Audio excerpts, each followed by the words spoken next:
시청자 여러분 안녕하십니까? 1월 18일 토요일 JCN 모닝뉴스 시작합니다. 부동산 경기가 좋지 않다는 소리를 들은 지 꽤 된 것 같습니다만 그런 중에도 우리 주변에 대형 신축 아파트들은 많이 생겨나고 있습니다. 그런데 요즘 중구 우정동 일대에 공동주택들이 한꺼번에 신축되면서 이 일대 교통난이 벌써부터 심각한 모양입니다. 해당 지역 주민들이 어제 해결책을 촉구하는 간담회가 열렸습니다. 전우수 기자가 보도합니다. 대하로 사거리 우정시장 일원입니다. 한때 시외버스터미널이 위치해 울산에서 가장 번화한 곳이었던 이곳은 오랫동안 침체의 늪에 빠져 있다가 근래 들어 공동주택이 늘면서 활기를 띠고 있습니다. 이 일대에는 현재 455세대의 태화강 유보라 팔라티움을 비롯해 219세대의 우정코아루 웰메이드가 입주했고 그리고 312세대의 태화강 유블레스 센트럴파크가 입주를 앞두고 있습니다. 입주 규모가 1000여 세대에 가깝습니다. 이 때문에 이 일대의 상권 활성화가 기대되지만 반면에 교통량의 큰 증가에 따른 생활 불편도 예상됩니다. 이곳 우정지하도 인근에 대규모 공동주택들이 잇따라 입주를 시작하면서 이 일대에 심각한 교통난이 우려되고 있습니다. 이 일대 주민들은 벌써부터 교통 불편을 호소하고 있습니다. 특히 명륜로에서 태하로 사거리 방면도로에서 유턴 신호가 없어 아파트 진입을 위해선 강변로 방면으로 좌회전한 후 우정 지하차도를 경유하거나 태하교를 넘어 태하로타리를 회전한 뒤 다시 돌아와야 합니다. 이 같은 문제 개선을 위해 주민들은 태하로 사거리에 유턴 신호 설치를 요구하고 있습니다. 여기 아파트 입주민들이 1000세대가 넘게 입주를 하다 보니까 우리 태화시장 안에 너무 차가 막혀서 상인들이 힘들어합니다. 그래서 유턴을 하자는 필요성을 제기하는 겁니다. 중구이의 문기호 의원도 중구청을 상대로 한 서면 질문을 통해 이 같은 개선 대책을 주문한 바 있습니다. 주민들의 이 같은 불편에 대한 개선 방안을 찾기 위한 간담회가 이성용 의원 주재로 시의회에서 열렸습니다. 간담회에서 주민들은 거주지 진출입을 위해 너무 먼 거리를 돌아갈 수밖에 없다며 신호체계를 개선해 성경 2차 아파트 앞에서 태하로 사거리 태하교 방면 구간에 유턴 신호를 신설해 줄 것을 울산시와 경찰청에 건의했습니다. 주민들께서 태하로 사거리에서 유턴을 많이 요청하고 계시니까 저희 경찰 쪽에서도 많이 다시 한번 검토를 해보도록 하겠습니다. 울산시 역시 최적화된 교통체계 방안 마련을 위해 심도 있는 검토 작업을 갖겠다는 긍정적 입장을 밝혔습니다. JCN 뉴스 전우수입니다. HD현대가 설 연휴를 앞두고 협력사 자재대금 3,500억 원을 조기에 지급합니다.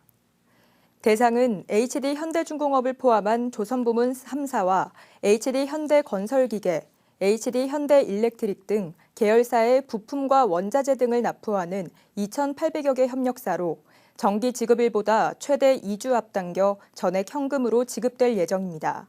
이와 별개로 HD현대중공업은 어제 동구청에 5천만 원 상당의 온누리 상품권을 전달했으며 이 상품권은 어려운 이웃 1000가구에 전달될 예정입니다. 설 명절을 앞두고 온정의 손길이 잇따르고 있습니다. 인석의료재단 보람병원은 어제 울산시청 시장실에서 구군청의 생계비와 의료비 명목으로 긴급지원기금 1,300만 원과 시립아이돌봄센터에 대한 지정기부 1,000만 원 등 모두 2,300만 원을 전달했습니다. 또 한수원 세울원자력본부는 어제 방한화와 안전조끼 등 약 2천만 원 상당의 방한용품을 울산시에 전달했습니다. 이 방한용품은 5개 구군의 행정복지센터를 통해 폐지 수집 노인 300여 명에게 배부될 예정입니다.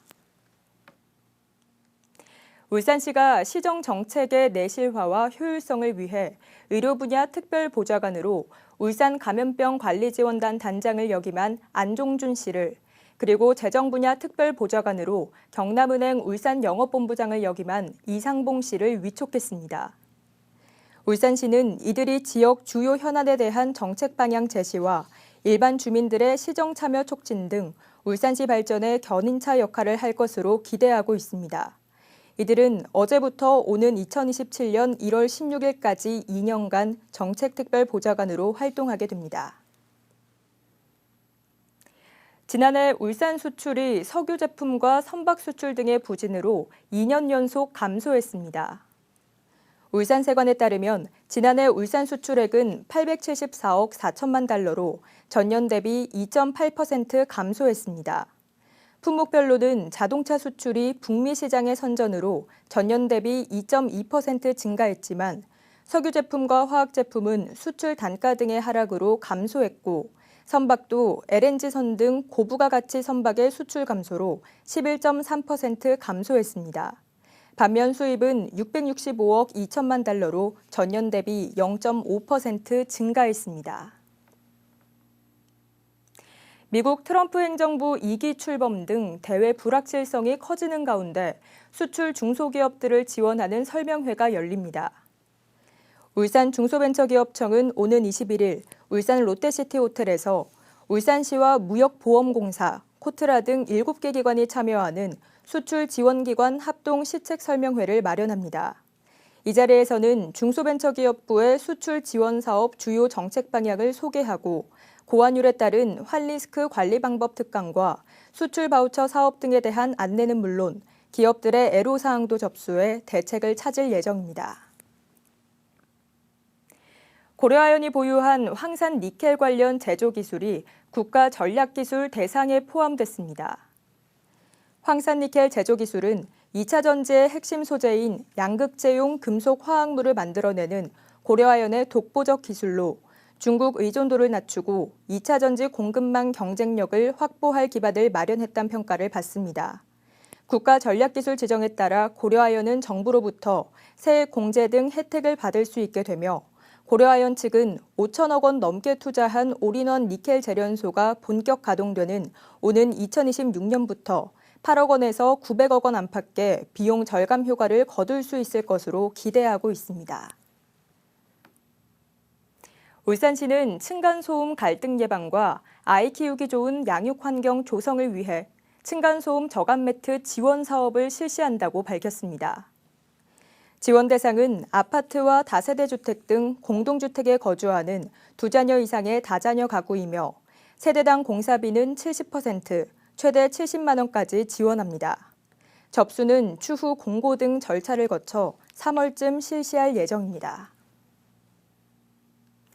울산 도심에 실내 클라이밍장이 새롭게 문을 열었는데 성인은 물론이고 어린이들에게도 큰 인기를 끌고 있습니다.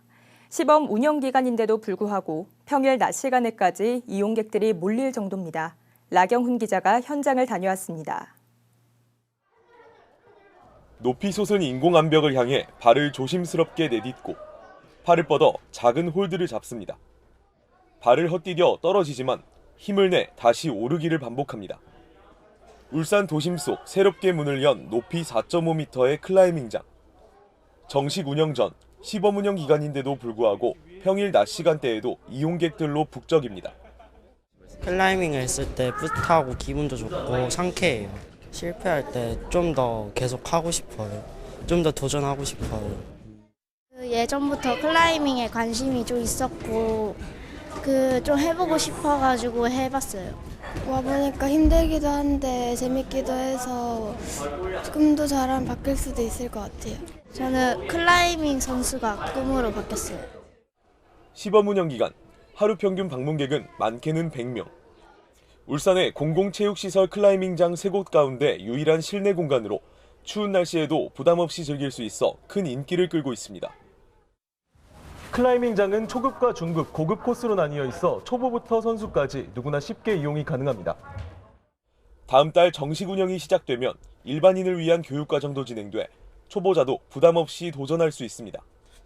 클라이밍 동호회나 이제 단체분들의 문의가 또 많이 들어오고 있으신 상황입니다. 지역 주민들의 건강 증진 및 생활체육 활성화에 기여가 되었으면 좋겠습니다.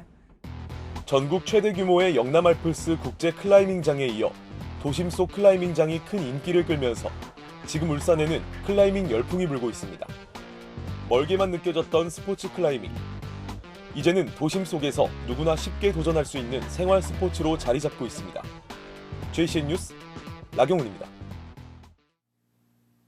국민의힘 박성민 국회의원이 국민의힘 2024년 국정감사 공로의원으로 선정됐습니다.